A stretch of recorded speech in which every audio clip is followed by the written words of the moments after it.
How you doing, everybody? What follows is a lengthy conversation. I'm checking the clock there. What follows is a lengthy conversation that I had with my mentor, Dr. Mark Peterson. And really what this does is this harkens back to 1992, where my mentor, my teacher, and I would just sit around, and the musical term is woodshed. And that is the sign not only of a good teacher and a good mentor, but of a good friend. Somebody who will just sit there and riff with you, right? And every musician knows not every single riff fits every single song. But for the most part,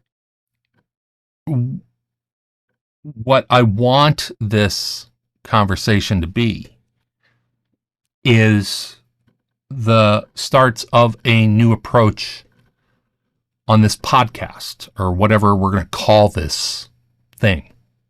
Keep your hat on. If you've been with us for a while, you know that one of the things that I've struggled with, and I think struggle is a fair term, is I feel that the four of us at times, it's so noisy that nothing gets heard. Lots gets said, nothing gets heard.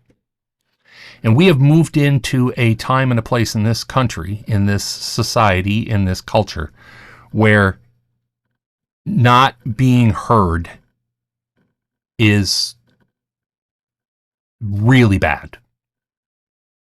That sounds dumb, but it's really bad. And so we're going to be doing things differently from here on out. Now, there's possibly going to be some new technological neato thingies. I don't know. I tried some things here. And I encourage you all to do the same or similar. And that is, we cannot be silent anymore. We cannot pick a neutral point anymore. We have to say something. But, and this is a big but, do not let your voice slide into mere insults.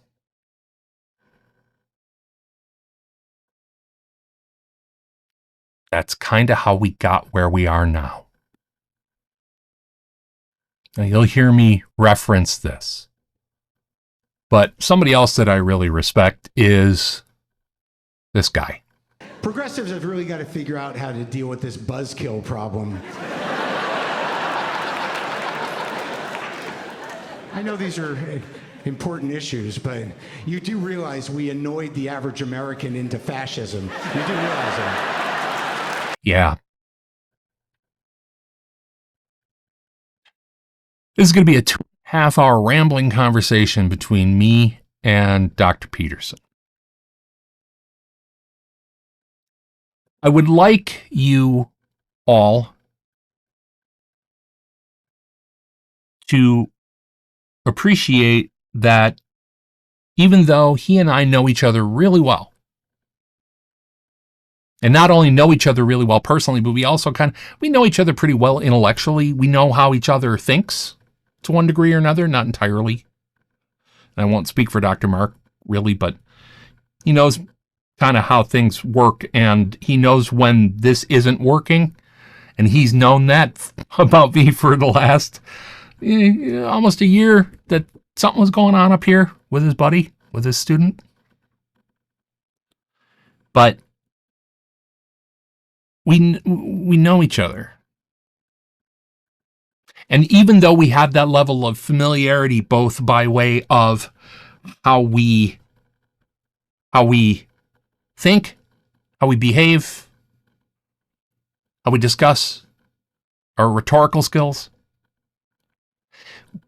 this was a really long, rambling, clumsy conversation. That doesn't mean that it's not worth it. That doesn't mean that nothing valuable was said. We have slid down into a place in this world where the awkward, uncomfortable conversations that need to happen don't happen merely because somebody doesn't want to look clumsy or somebody doesn't want to look like they are ignorant or they look or appear like they don't care or they don't know, or the conversations need to happen. They need to be messy. They don't need the help of artificial intelligence jumping in and editing everything together to the point where it all makes sense.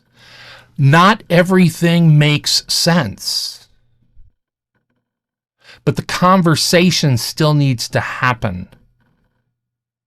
Because if it doesn't happen, there will be no progress at all. There won't.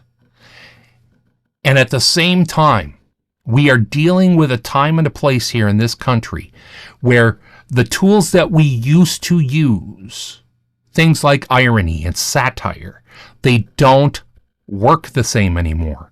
Matter of fact, arguably, they might not work at all anymore.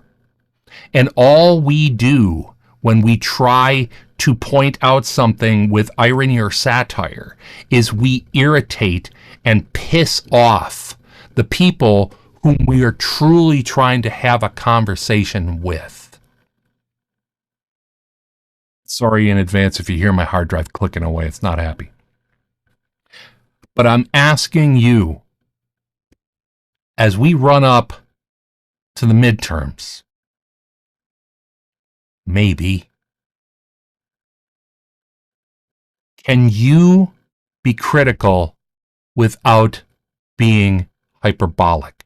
Can you be critical without being mean? Can you be critical without ridicule? Because I'll tell you what, it doesn't seem like ridicule and memes and trolling has accomplished anything good. If we want to bring people back together as a country, we need to accept the fact that some people did things that we think are unconscionable.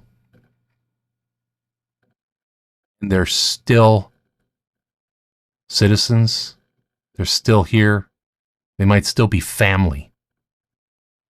We need to give people an invitation, not a lecture.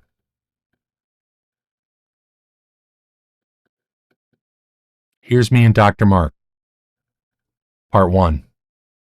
It might be the whole thing, I don't know, but I'm over editing.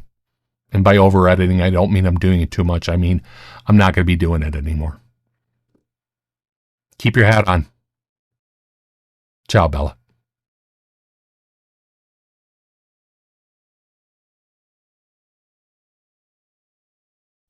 The views and opinions expressed on this podcast are those of the hosts and guests as individuals, and do not necessarily reflect those of advertisers or sponsors. This show is intended as entertainment and commentary only. The producers strive for verisimilitude, but nothing said on this podcast should be taken as fact by the listener or viewer without performing due diligence.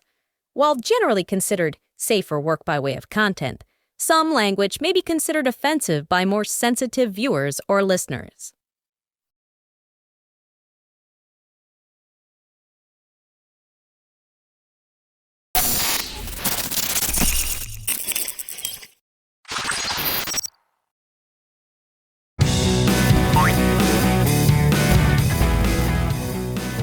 Says we're recording, and I'm not even going to do the thing.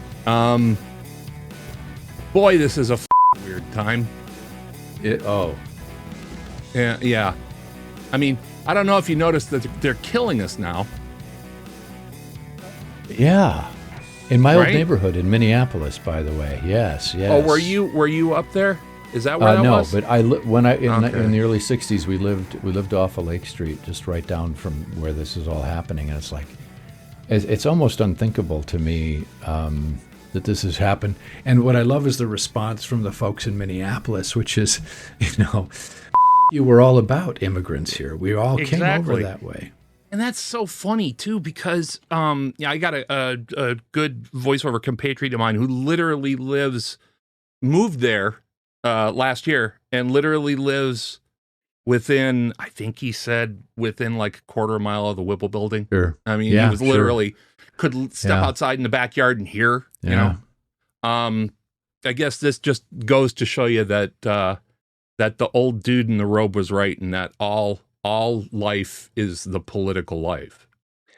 And I might have shared this story with you too about I guess it was a year or so ago, maybe 2 years now, at the Milwaukee Film Festival. They had a guy from Minneapolis, a Somalian who lives in Minneapolis now, and had put together this documentary about the Somali community in Minneapolis. It was really fascinating. And I got to talk to him afterwards and ask him the completely obvious question, which is, I said, look, I'm a Norwegian Scandinavian, and my people went to Minneapolis because that seemed normal. I said, what on earth would possess anyone from Somalia to go to Minnesota? And he was really awesome. He said, and this, like, it almost made me cry. He said, it wasn't an accident. We looked into it. And what we saw was that Minneapolis had always been a place that welcomed immigrants. And it was like, those are my people. And it was like, so I gave him a big hug, and it was like, but see, and he was right about this. And we've seen the turnout in the cities, right, as a result of, oh, hell yeah, of this lunatic in Washington, the great rump, the Mad King Orange. And their response has been, hey, shut up. This is what we do here. We know what we're doing. And all the distraction and the murder and everything else is just, I don't know. Yeah. It's like, this is the Weimar Republic. We're at the end of the Weimar Republic right now. And, it was the same thing, the difference between you and I as far as our connections to Milwaukee is you moved there and I grew up there. Yeah. And I remember, again, up until, I think it was not unrecently, I think it was up until maybe 1999, 2000, around the millennium, the largest Vietnamese diaspora in the United States, the Hmong people. Yeah. Green Bay. And Sheboygan, I know. Right, yeah. I know. Well, they crept more down. southerly. They got tired of trying to walk in the snow, so they decided we'll move towards the slush line. But I grew up, and this is going to dovetail, unfortunately, nicely into what we're talking about right now.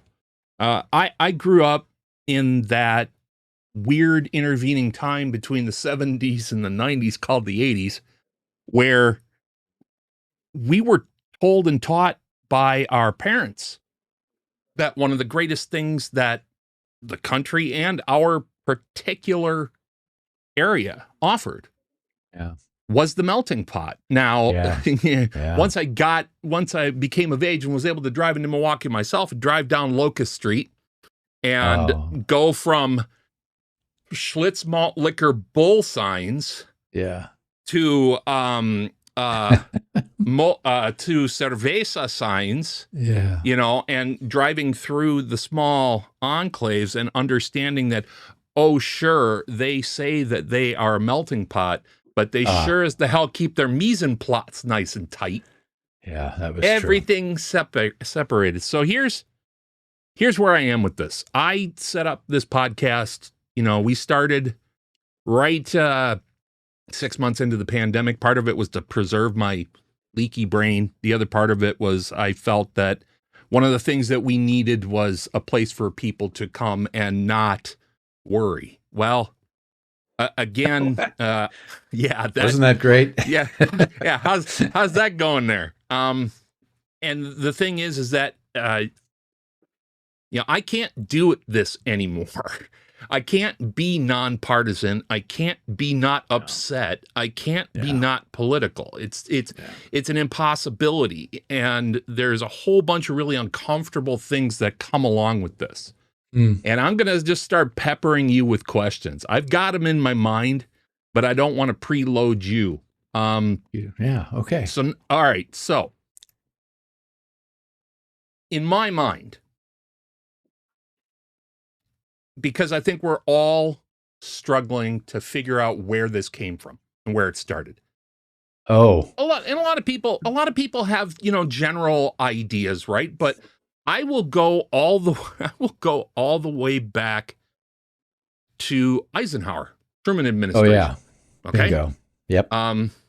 Because we started, and of course, LBJ picked this up after Kennedy was assassinated, and that is, we were a melting pot that refused to come together. It was almost like you were trying to make mayonnaise, but you didn't beat things fast enough, and it didn't emulsify. You broke it. Yeah, exactly. It was a broken sauce. We were a broken sauce. We had come out of the war. We had helped win World War II. And, we're not even going to talk about Korea. We're just going to, we did that, and we were, America was on the rise, and all this stuff that, gets beaten into us. One of the things, though, that started happening, and this is leading to a really uncomfortable question. So we've got race, we've got the economy, and we've got the social structure and the social contracts that we as Americans enter into by default by our birth. Okay. Which we thought we did anyway. Yeah. Well, that's just it. Because, the old saying is if you take something with three wheels and you take one of the wheels away, you now have a bicycle. And if you take one wheel away from a bicycle, you have a unicycle. I don't necessarily think that works, because if any of those things happen while the vehicle's moving, you're kind of screwed. So we've got those three elements, and I posit that what we were all told, especially people in my generation trailing behind you, we were all told that things were actually getting better. Yeah. Right? Okay. And they kind of were. That's where we're going. Because, for my generation, we had Morgan Freeman on the electric company. We had Rita Moreno. It was melting pot. I could see him on TV, man. Yeah, it was black and white and yellow. Okay. Yeah. And then we go to school, and we're told that, and, I won't even go into the special education thing that I had to go through. We're told that these are positive moves. These are good things. And that racism is, it's almost over. It's almost boring. Oh, nobody thinks that way anymore. But then we had busing, and then but it became, admittedly, because we had the Jeffersons, and we had multiracial couples on TV, and et cetera, et cetera, et cetera. And we were told that was a good thing. And a lot of us went, that is, yeah, good. Seems like it. And we're educated to see that this is a positive thing. We have been. Right?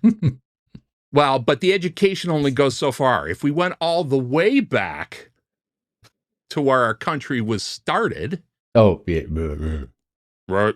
So, again, what is said about things versus boots on the ground kind of situation. Where I'm going with is we trusted that when certain segments of the population went silent, that they were going to play along. That maybe they were quiet because they were observing and going, you know what? This isn't bad. I actually like the Mexican restaurant. That's a good thing. They make great tacos. And, the guy that mows my lawn, and I give I even give the African American, because that was a change in terminology in the 70s and 80s, I actually give my African American postman a Christmas card. So as a good middle-class white folk, I think I'm doing my part. Don't ask me what I really think, but I'm playing along with this. And at the same time, we started screwing around with the public education system pretty severely. And I mean, you would know this, being that you were part of it. I'm fine. Right, exactly. I'm much better now. The fever pass. And really where I'm going with this is, I think you and I have a fundamental difference. Ooh, okay. I think you still think that people are mostly good. Oh, no. No, I'm sorry. I never believed that. Okay. All right, then. Yeah.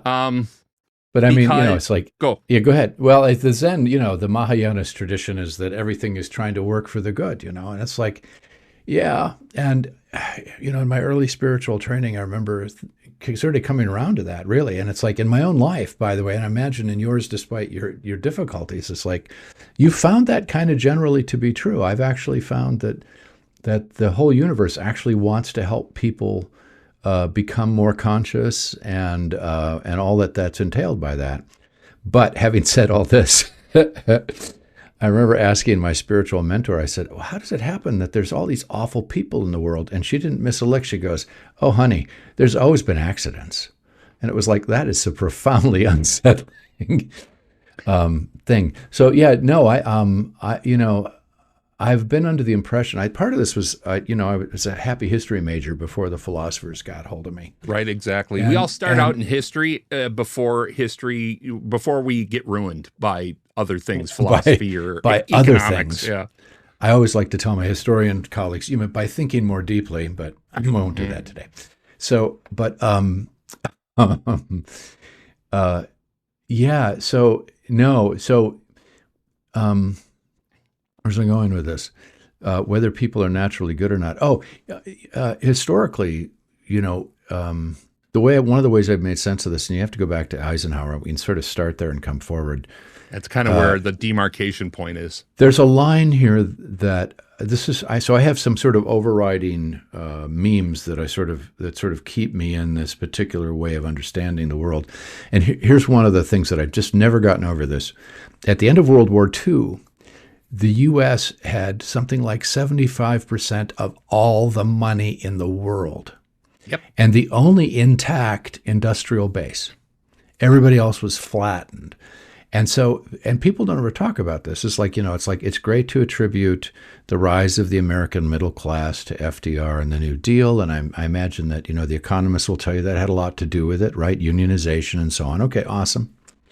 But when you get done with World War II, and we're the only, we weren't that important prior to World War II. We were just this big, it was something like 30% at the end of the 18th century, something like 75 and more % of Americans were involved in agriculture. Yeah. So we were just a bunch of farmers. This whole city thing was like after the war, industrialization afterwards. Okay. If you have 75% of all the money in the world, and when like 8% of the population, we were filthy rich. Oh, yeah. And so I've come to think of all of the social advantages that we were able to carve out in the 60s, so the civil rights for women, and all of the sort of equality. I think we were able to endure that, and that's the word I want to use, as a society, because everybody was sort of well enough off to where it was like, well, okay, no big deal. And even during the economic crisis of the 70s, where this stuff really started to change visibly for people, we were still so spoiled, and we were so ahead of the curve by way of our economy on the world stage. Well, what starts to happen is by the end of the 70s, we started to run out of money. And all of that goodwill the mass inflation is a good indicator of it. And what happened, of course, was that other industrial giants began to rise up. You had Korea and Japan came back online, Europe and so on came back online, and it was like it's just not easy anymore. And then worse yet, China decides to turn into something. Well, that they decided that they'd better go back and do capitalism a little bit before pushing all the way on, like the Russians had failed to do. Yep. And so now China's online, and it was like, holy cats. Well, what happens then, of course, is the Chicago Economic School folks, Friedman and those guys, the trickle-down theorists, right, the free market cult members who come out of Hayek, right, by the way, it's the Austrian economic stuff. They get control of the country through Ronald Reagan. And now Reagan figures out that the best way to stay in power is to take all this. So people don't know why they're angry yet, but they're angry because in 1960, it took one person working with a family of 4 or 5 people to make plenty of money to send the kids to college and own a house and go bowling on Wednesday nights and all the rest of that. But by the time you get to 1980, that is no longer true. And both parents are out of the house now. Which is the equality. Women get to work too. It's like, yeah, but what that also means is that there's twice the labor, so you can pay everybody less, right? Yep. And trickle down kicks in full bore. I still believe in this isomorphism of the psychology of the state and the psychology of the individuals in the state, the constitution of the state, the psychological constitution of the people. So we lived under this, this fantasy projection of capitalist free markets, and everybody who hadn't read Plato bought in. And I think that there you go. And so, so that's one way to look at that overarching. We ran out of money by the time we got to the 80s, and if you look at the Bureau of Labor Statistics, so that's one number, 75% of the money in the world in 1948 or something. The other number I have never gotten over, and you can check this at what's left of the Bureau of Labor Statistics, is that middle-class wages have been roughly stagnant since 1980, while productivity has screamed through the roof. And so where did all that money go? And we know it went to the top 0.1%, not even to the top 1%. That was back then, too, before the rise of these fashionable oligarchs. I mean, that was back when being an oligarch was still a dirty word. Yeah. Here we are. So that's it. And Heather Cox Richardson has a really good deal. She talks about these movement conservatives who felt they had to get in there and undo everything FDR did, and they've been successful. So I think that's what I would say about that. And that comes in my mind, because, and again, I'm trying to keep a 1,000-mile view from above. Because I think it'd be really, really easy to just, you and I sit here and nerd out on all these, to other people, what would be very esoteric kinds of things. Sure. And, as your people and Eduardo and all those people that have a lot of views on this, even rooted back then, as opposed to modern philosophy now. Yeah. In my mind, what happened concisely is we started making racism bad again after Jim Crow started getting driven down. We had LBJ and the Civil Rights Movement, and it was hard to flow against that back then without really looking like an absolute shitheel. Yeah. And, again, and boy, we lost so many people in the intervening time. Rob Reiner. Oh, Jesus H. Christ. I know. Because that's just it. We forgot in many ways, the generation before us, they didn't understand that Archie Bunker was an anti-hero. He was a bad guy. He was a redemption story. Yeah. He has a redemption arc. Yeah. And that's just it. We started seeing representation on television and in popular culture and media. So if you had anything negative to say about that or felt any negative way about that, you had to keep it to yourself because the kids like that show. Yeah. And really what we did is we stepped away. We abdicated our responsibility to root out racism. That's one thing. Yeah. At the same time, those people didn't go anywhere. Yeah. They didn't disappear. You know, one of the great joys of my life, and this is really bad, but I'd lived in Alabama, so sure. I know about this. And I know you do. And one of the fun things is, so I'd left. I'd moved from Mobile, which gratefully was not Montgomery. Sorry. No, I know. Sorry, Alabama, but that's a fact. Hey, those are my people. That's the name, and that's where that came from. Yeah. And from there to Toronto, which you see the Canadians don't do mixed melting pot; they do cultural mosaic. Yes, they do. It's more like a hodgepodge in little bits, but everybody likes everybody else's food. Yeah, which I think, I don't know why that hasn't been like the core point. Is like when I've gotten into conversations about this, I just ask, these are simple questions. It's like, do you want to live in a country that does not have tacos? It's like, no. Or dim sum or pho? Are you out? No. Who wants to live in that country? It's like, and I feel personally responsible in a way because my people have contributed nothing to the gastronomic success of it. I won't say that. I will not let you say that. Lutefisk? Well, in the protein realm, not so much. In the pastry realm, oh, we're pretty good at Kringle. That's a fact. Yeah, there's that. Seriously, a good Kringle is a great thing. Yeah, it's true. Anyway, but you know what I'm saying. So yeah, absolutely. But so when I moved back to the Midwest, I ended up back in West Bend. It was the year of the Indian boat landings at the Lac de Flambeau. Yeah, and turning on the news with all of these good-hearted, non-racist Midwesterners, and watching these up north rednecks shouting racial epithets at Native Americans fishing on their own property was really is profoundly satisfying in my little the little southern corner of my heart, which was like, oh yeah, white folks up north aren't racist at all. And this brings back Randy Newman's song, which we can never sing. Nope. Rednecks, that one. Yeah. And what everybody forgets about. It is available on YouTube in its uncensored format. So go look at that. If you kids. haven't, you need to. And wait till the end, because that's the important part where he goes. The payoff. Black folks are free to be put in a cage in Boston and Chicago and Los Angeles. And it suddenly rings like it was sung. Rings like it was written yesterday.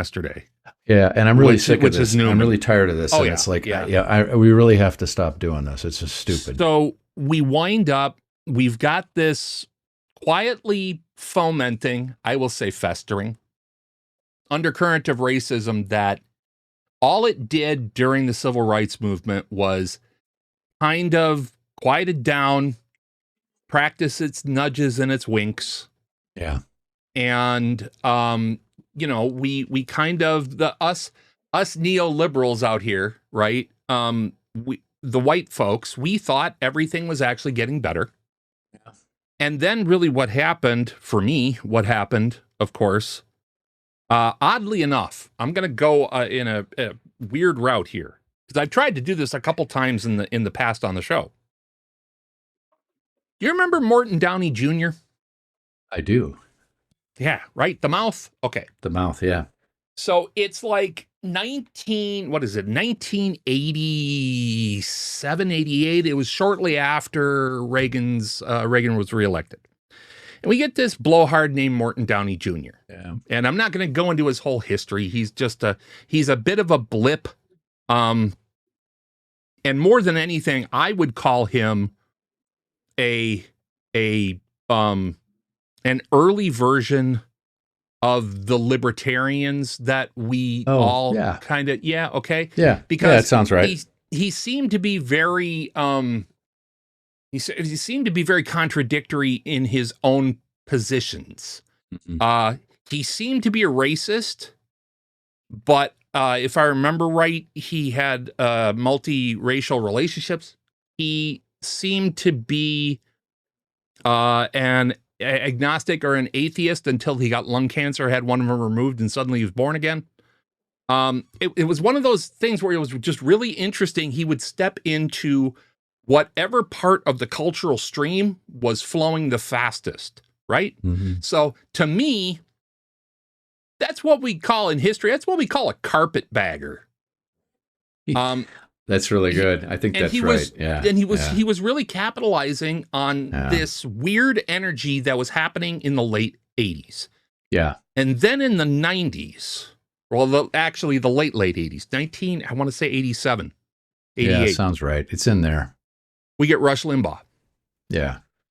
And at the same time, I do not think this is really an accident. I think this is, we talk about the universe doing what the universe does. This was happening at the same time. We got Rush Limbaugh, and we got a guy named Art Bell. You remember Art Bell's radio show? Oh, yeah. Okay. From the Kingdom of Nye. Okay. Yeah. So now we've got two kind of unidentifiable politically at first, all right, until they really got traction in broadcast. And then they kind of pulled back the curtain. But you got Limbaugh appealing to this energy of blue-collar folks and he's saying to them, his biggest advertiser was Snapple. He was really he was the mechanism by which Snapple turned into an empire. I had no idea.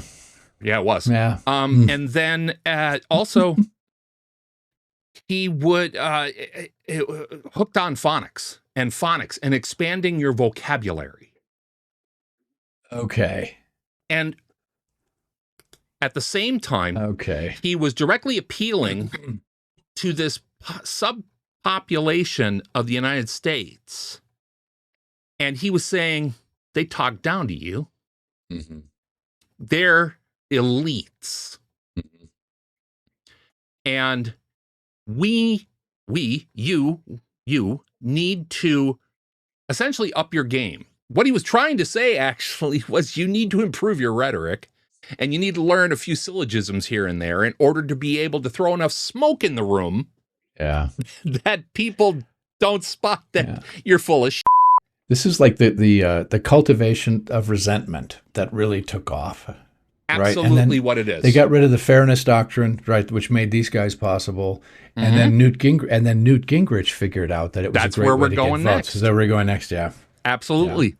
Yeah. 94? 2, 3, 4, yeah. No, 94 when they flipped the house.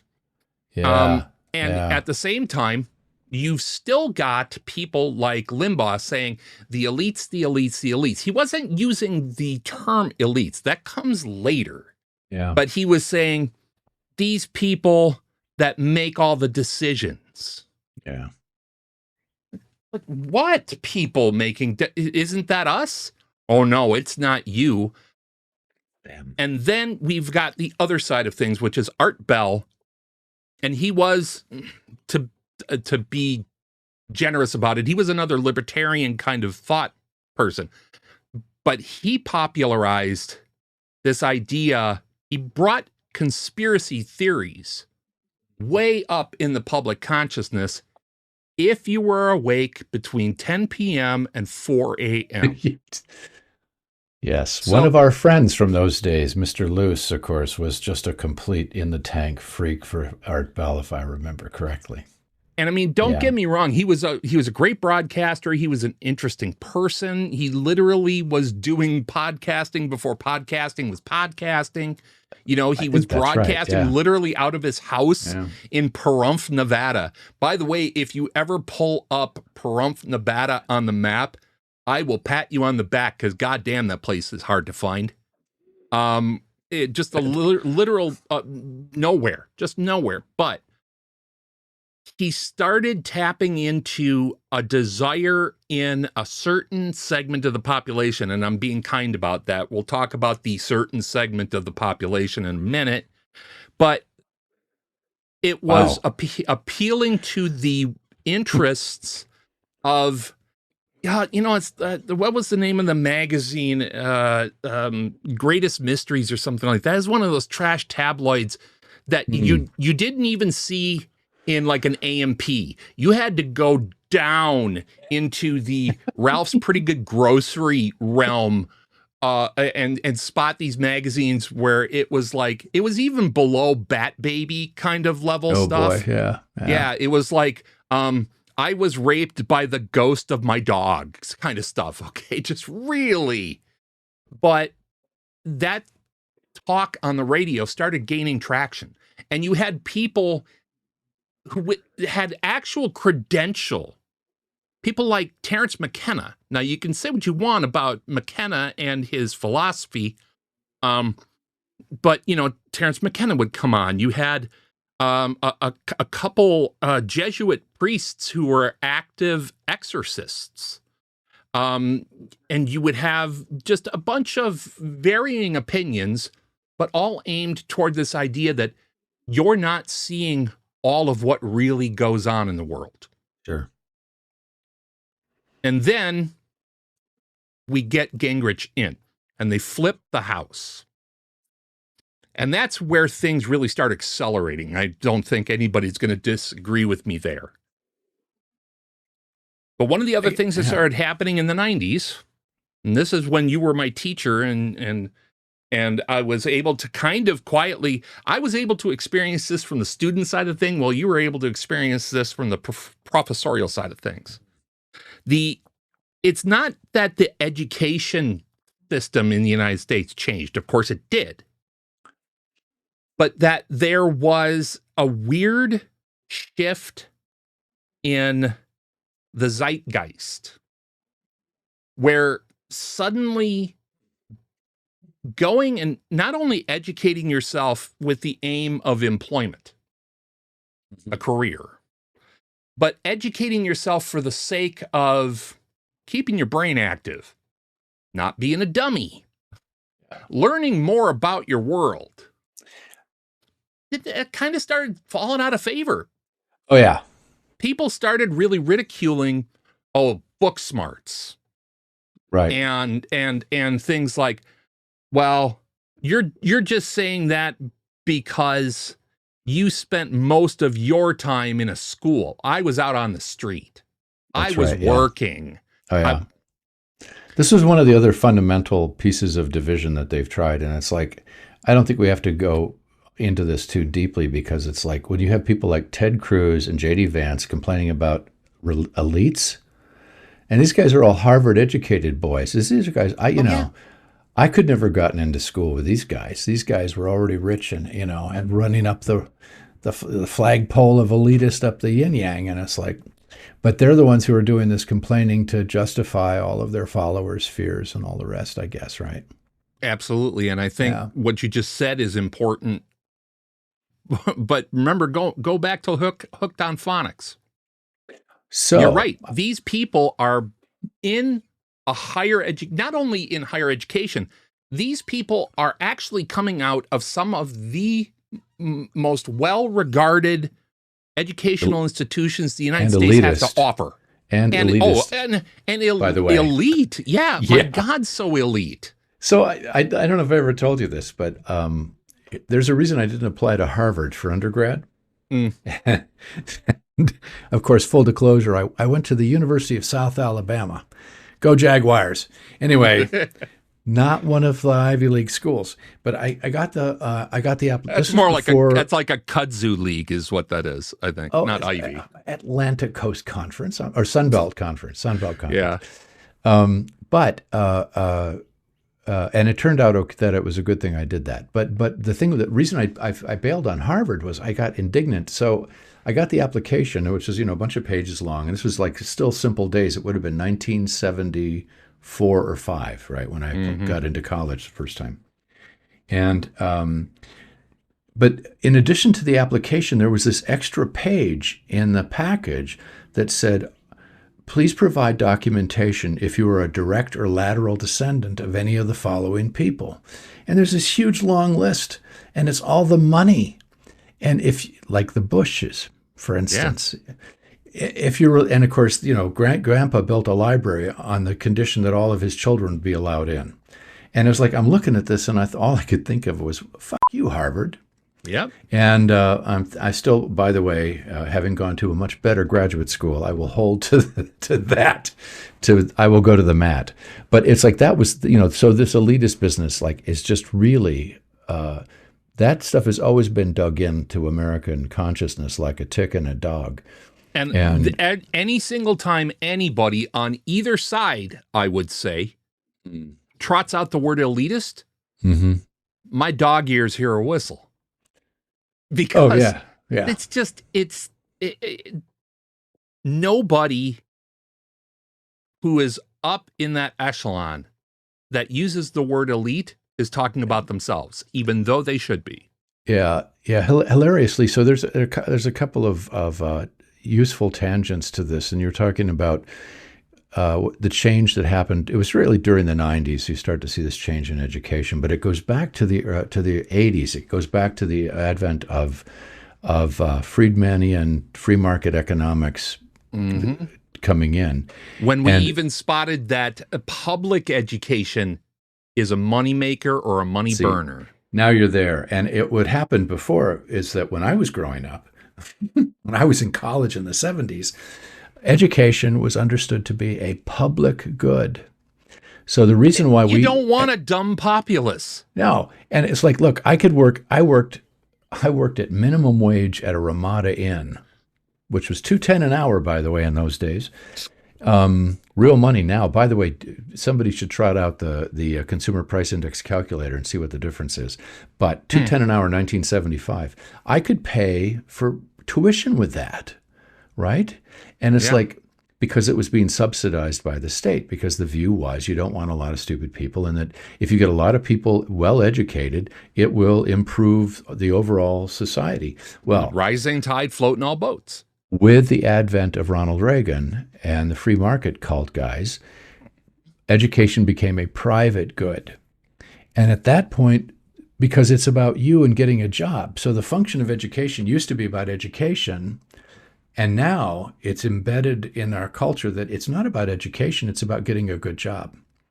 And what's worse about this, by the way, is that that's still true. If you have a bachelor's degree in anything, art history, odds are you're infinitely more. Yeah, 15% higher earnings out the door. Oh, at least. So, and the likelihood of employment is like significantly higher. It's crazy. So that's one. So it turned from a public to a private good. And the other thing, then what happened was the government got to or I should say not the whole government, but the GOP leadership and the people who were benefiting from this divisiveness got to say, why should you pay for somebody else's education? Because it's not doing you any good. And it's like, we don't have enough doctors and nurses, but so that's one of the wrinkles in there, I think, too. And then, of course, it just spirals up from there. We get the No Child Left Behind nonsense, which I think you missed that because... No, I didn't, unfortunately. Did you catch the tail end of it then, or the beginning of it, rather? I didn't have it impacting me as a young person. I had it impacting me as a parent at that point. Yeah. Yes. So a parent of a very precocious, later to be determined neurodiverse person. Yeah. Let's skip into where part of this is going. So we've got racism is still alive and well in America. It's just kind of hidden in the back room by the empty beer cans. Sure. We have this weird thing happening culturally where we keep telling people, go be Alex B. Keaton, go to college, but it's to get a job and earn a pile of money. Yeah. But people who are too smart are elitists. They're elite people. We don't like them. So go learn a bunch of multi-syllable words so that you too can appear to be smart no matter what you know, and make sure to listen to these people who are saying you're being kept from seeing the true mechanics of your government, of your culture, of your of your local area, all these things. But what you really need to do is go learn about this Bundaberg group. Those guys that they got this place where they hide out, and it's kind of weird, and I bet you they're doing stuff to kids. Oh, the kids. Oh, the kids. So we've got all that stuff going on, and then we wind up having a political shift in the United States that is immediately exploited by the GOP. But interestingly, the GOP is still performatively saying, well, we've got black people in the GOP. Here, this guy right here, this one, we've got. So that's all happening. Now, this leads to a really kind of, I don't like dealing with this question in my head. Mm-hmm. It kind of shorts me out.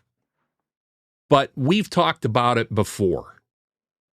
And that is what happens when you kind of know you're smarter than the people around you. Yeah, because we need to pinpoint what the real problems are that brought us here. And one of them, one of the pillar problems is that in our push to even the educational playing field in our culture, I do believe that one of the things that happened is that we took away the sting of failure. Oh, yeah. There's too many voices saying that, oh, you're just as smart as everybody else. Hmm. You have the same capacity as everybody else. And here's the thing. I am an absolute hand-wringing leftist, and I call it. That doesn't work. That's not how people work. Some people are better at getting things and understanding things than others. Does not have any impact on their value as a human being. Yeah, but it went too far. I think that's like, it's pretty clear that they did that. And it's like, I will tell you too, it's like I've been deeply affected by reading too much Plato. And which is a weird thing to say, but Plato's view on this was that in a just society, and I say this as one of the supposedly, and I'm going to say that really seriously, supposedly smart ones, right? I got the PhD, and back when I was still hot stuff, I could read a bunch of different languages, most of which didn't exist anymore, and I can talk about Hegel, for crying out loud, and I can argue with Marxists and like that. It's like, oh, awesome. But what I've also found, is that makes me competent in a fairly, in a narrow margin of things that I can do, right? Yeah. And it's like, the truth is, that the educational process has made me really good. It's like I can do plumbing and electrical work, and I'm pretty good at carpentry and all this basic stuff. But here's the deal. So this is the Plato. Plato just thought that if you want to have a just society, what you have to do is let everybody find what their level is, whatever their intelligence, emotional quotient, whatever they're good at, and get them into what they're good at, and then let them do that. And then if everybody does that, so it's like, here's some great examples of when it worked great. When I was a kid, kids with Down syndrome were warehoused forever. Yeah, unfortunately. And there was all this stuff in like the 70s where these kids started working at McDonald's and shit. I've got an actual great visual aid here that speaks right to that. Okay. So this is the Montgomery family cribbage board. Cribbage board, yeah. It is a fantastic old thing. It's a good looking, yeah. Oh, hell yeah, it is, dude. And look at there, yeah. It's got a nice piece of very worn 60s felt on the back, and all the peg holes minus the ones that popped out. They're pop rivets. Yeah. And this was made by enslaved Down syndrome children working for Goodwill back in the late 60s. Mm-hmm. And I chose all those words very carefully. Yeah. But you're right. This is exactly where we were with that. You would take those people who made the rest of us uncomfortable, and in a performative manner, because we didn't want to just stick them out in a field somewhere and say pick flowers. No, we will give you a skill. Give you a skill. We will teach you how to be a productive member of an assembly line. So I just wanted to pop that up because it was literally right here. I can be a little more mundane about this. When I think about, I'm sorry, I came off a little bit. Kick the hornet's nest there. When I think about who matters in the culture, right? I get real uppity about this. I got in trouble with this with my academic colleagues more often than not.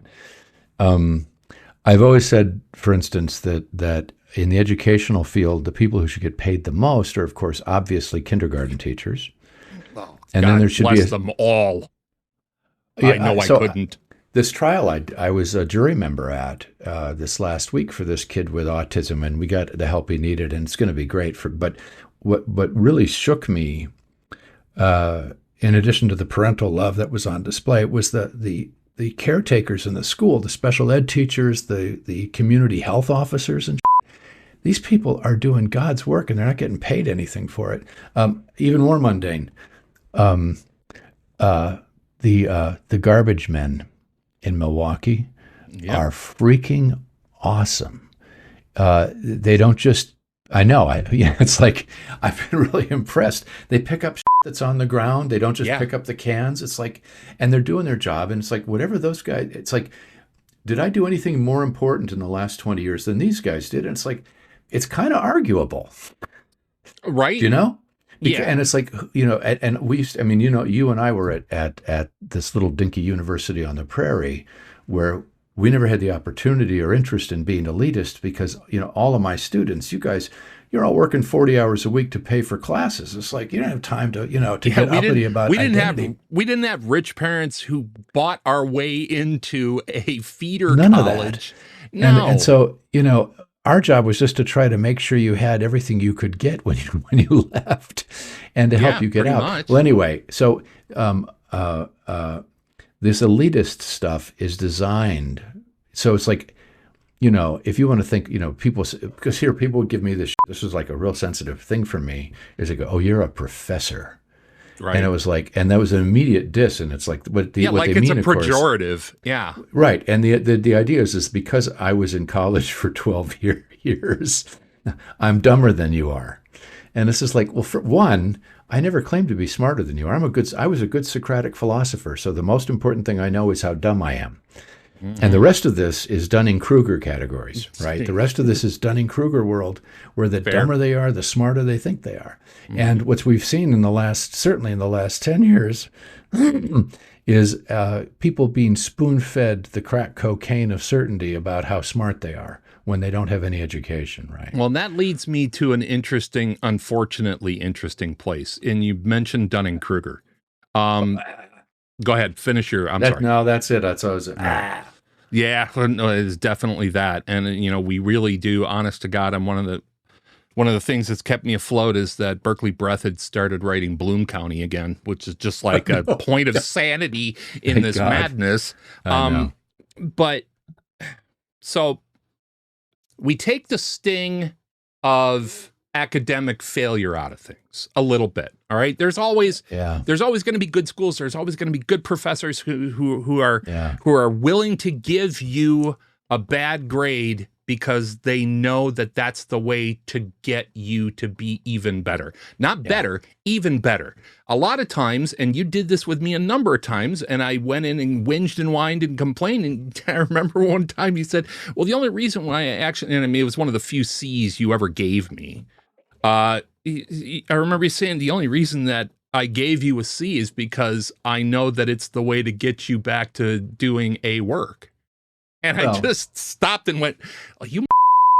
I just that's by the way a totally appropriate reaction from you.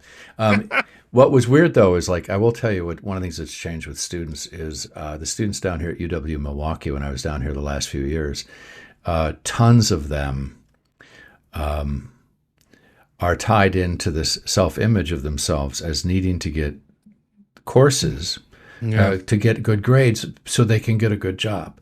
And Yep. this is like, you can have perfect, up in Washington County, my favorite thing to do was flunk people out of college and send them over to get respectable jobs as electricians and plumbers, right?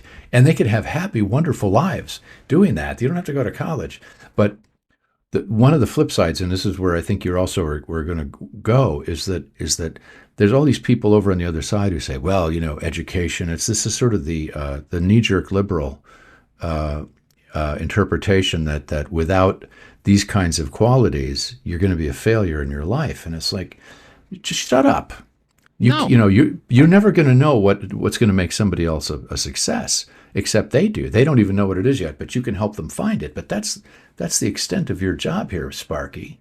Well, and I think one of the other things that started happening at that time too is that, the first wave of what I kind of now sort of refer to as the disaffected neoliberals who got degrees in the 80s and 90s. Is that was the first wave of Alex B. Keatons who got out into the world with a degree, and there was nothing there for them.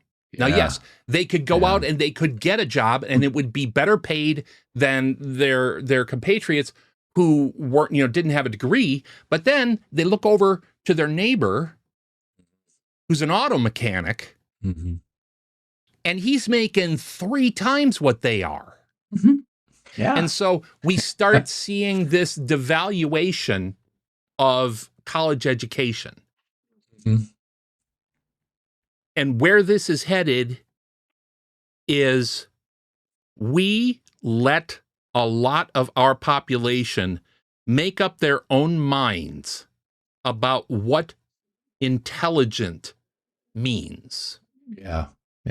We can see this in the end of expertise, right? I think Sam Harris has written about this, and I can't remember her name right now. There's another wonderful author who's written a whole set of books lately about expertise just doesn't exist anymore. And people go, what do you know about justice, Mark? And it's like, well, the whole history of Western civilization, actually. I know about that and what they said, but I don't know if that matters to you. I also read the Constitution, and I've seen what's in there. But the fact that you know things, this is like reinforcing Dunning-Kruger, right? Very much. And because here's the deal, you have to think about this carefully, right? If you've been constantly reinforced for thinking you're smarter than you are, if you suddenly discover you're not, you're just going to get mad, and you will do everything in your power to avoid it. Yeah. And that leads us to the thing that I want to kind of rake you over the coals about. Ooh, okay. So let me ask you a question. This is a life experience question. This is the whole breadth of you, Mark Peterson. Was there, in your memory, ever a time in your life where somebody came out, doesn't matter the circumstance, but just flat out insulted you, insulted your intelligence, and just kind of walked away with a smile on their face, and you went, hey, you know what, I'm okay with this. Yeah, you know what, he's probably right. And you just like totally change your entire worldview because this guy actually just said that was one of the dumbest things I've ever heard in my life. Who the are you? And I was so lucky. My entire academic career was people pointing out how dumb I was, and in fact, distinguishing. This is the important thing: distinguishing between being stupid and recognizing your ignorance. Okay. And so I was sublimely lucky that I had mentors who would never let me get away with at all. Mm-hmm. So, which is why it's hard to insult me. Because it's like, if you're right, then I won't feel insulted because this is the Socratic thing that I've internalized. Oh, I know. If you're right about it, and I've been an well, I should know. I want to know that. Yeah. And if you're wrong, what you're saying doesn't matter. This is the next. Well, the next. I will give you the one downside for me then, and this is actually coming up in one of the next. Cows, but I think I told you my dead tree story from kindergarten. Well, you told it to me, but we're talking to other people, so. This is coming up in the next cow. I have this stuff written out, and it sort of set a tone for how I had to understand the rest of the universe.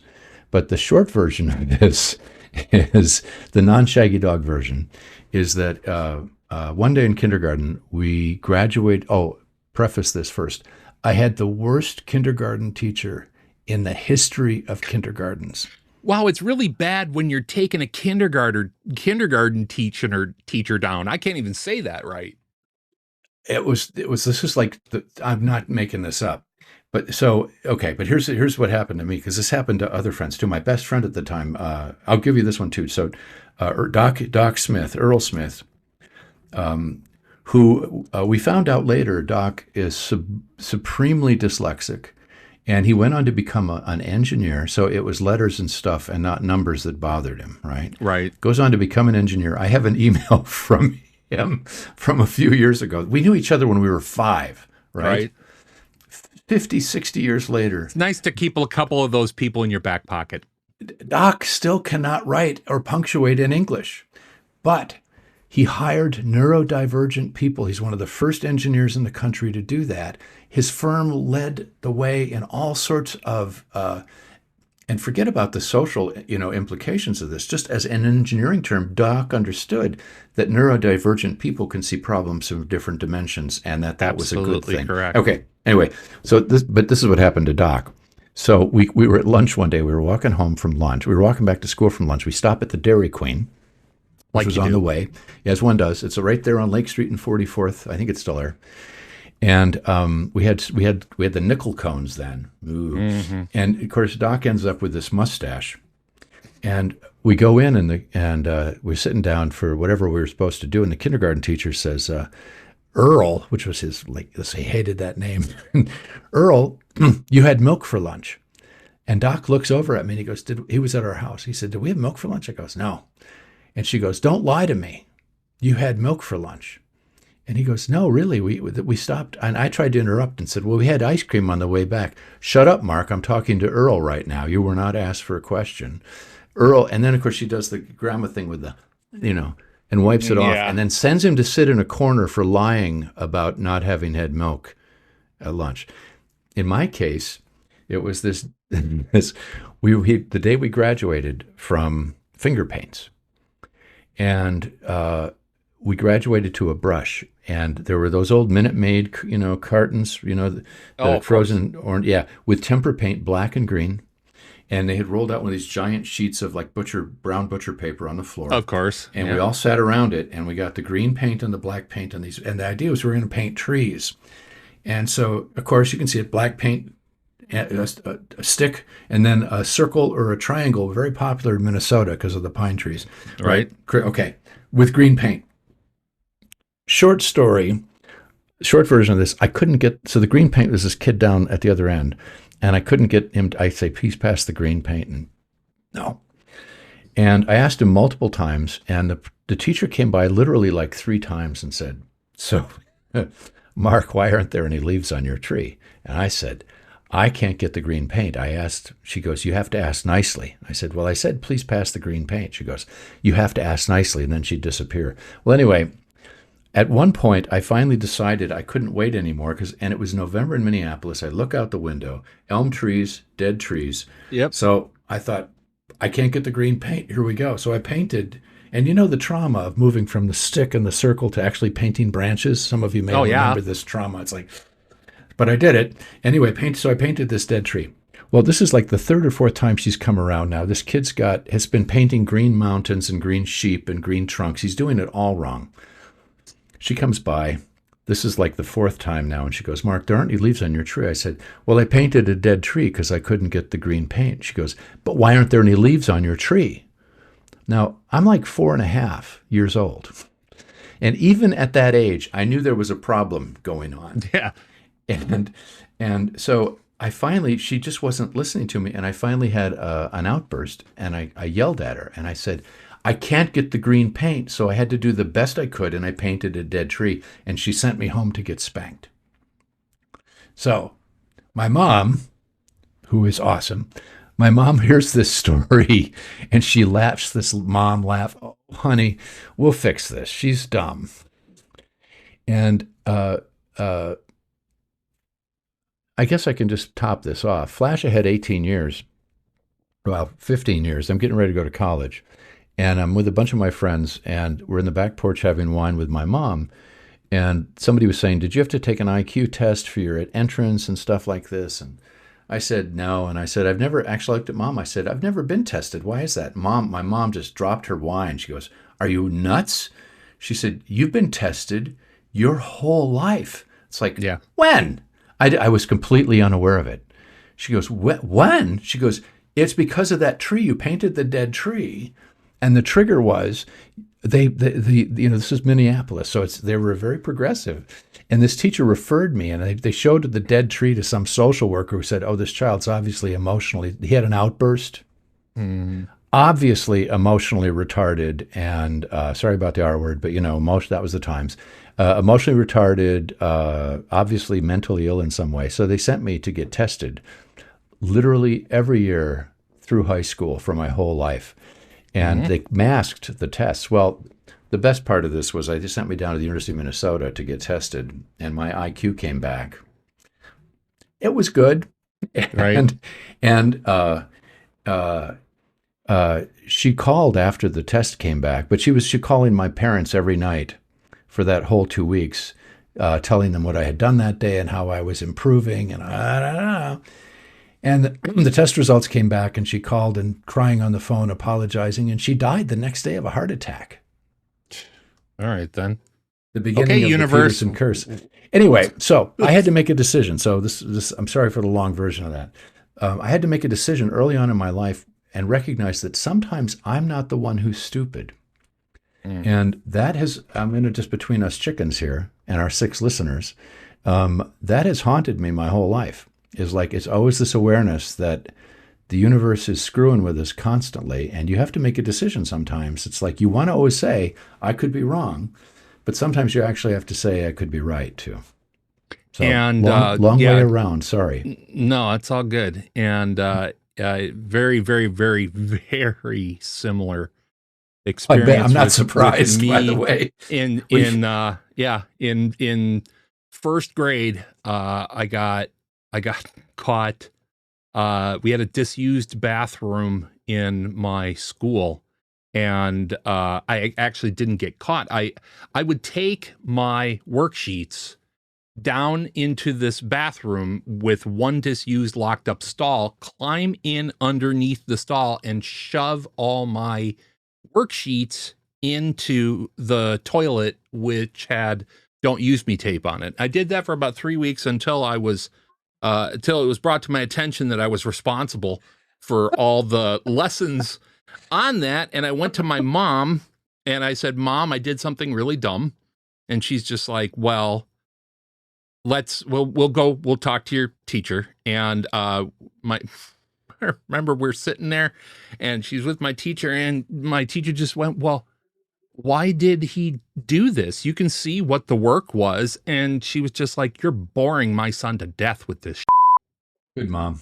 Oh, Yeah. My mom, for as much of a rocky relationship as my mom and I had, she was an incredible intellect. But that was the beginning of me getting taken to a kind of abandoned broom closet with a couple tables and a light in it and a couple colorful posters in it.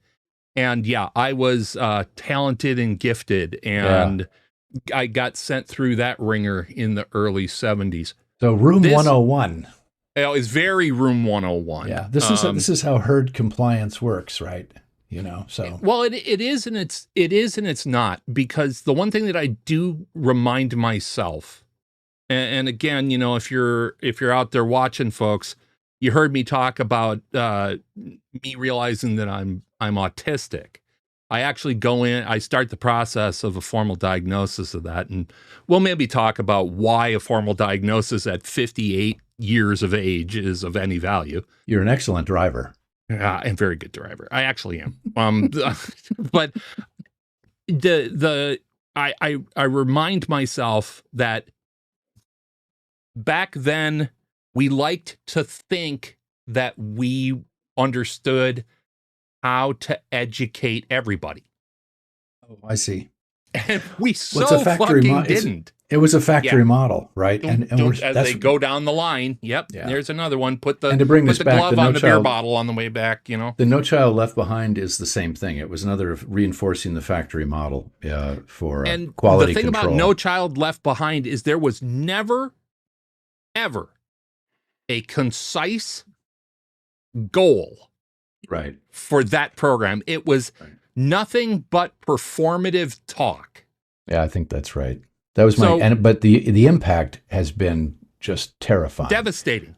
Yeah. Absolutely devastating to the Yeah. education system. Now, Yeah. the real problem here is this. We spun away from this. This happens. You say that you were very lucky in that you had mentors, teachers, educators, even compatriots in your chosen field who would knock you down a peg, right? Sure. Yeah. Okay. Yeah. So take away all of that. If you were to here, I'll say this. Do you think your perception of that phenomena, knowing that you don't know, Oh yeah. do you feel, does that make you an outlier on the graph? Do you feel that that is that makes you a little bit more different in how you view yourself and your intellect and your knowing and not knowing states versus if I walked out onto the street and grabbed a neighbor? You know, I've had to think about this because I was a philosopher. Well, to your credit, you still are. I'm still. That's right. I'm afraid I'm going to have to hang on to that for a while. But It's you play in the pro-ams now, you know? I'm in the seniors and masters senior program. Yeah. But I've had to think about this really carefully, like for my whole life now, and recognizing your own ignorance and being willing to acknowledge that you might not know something is the historically and classical definition of wisdom. And Very true. And it's really the hardest skill to acquire. And there's all the old sort of wordplay jokes about you can't know what you don't know, because if you knew what you didn't know, you'd know what it was, and then you'd know what it was you didn't know, and you'd know, but you don't. Yeah. So what do you do then? That thing. It's that thing. And so, but this is a real skill set, is to look to see what's missing. And it's weird. Again, I'll mention Plato here. Plato said that that's the reason children should be taught music and harmony. He said because when they learn how harmony works in their souls, they learn how to spot what's missing.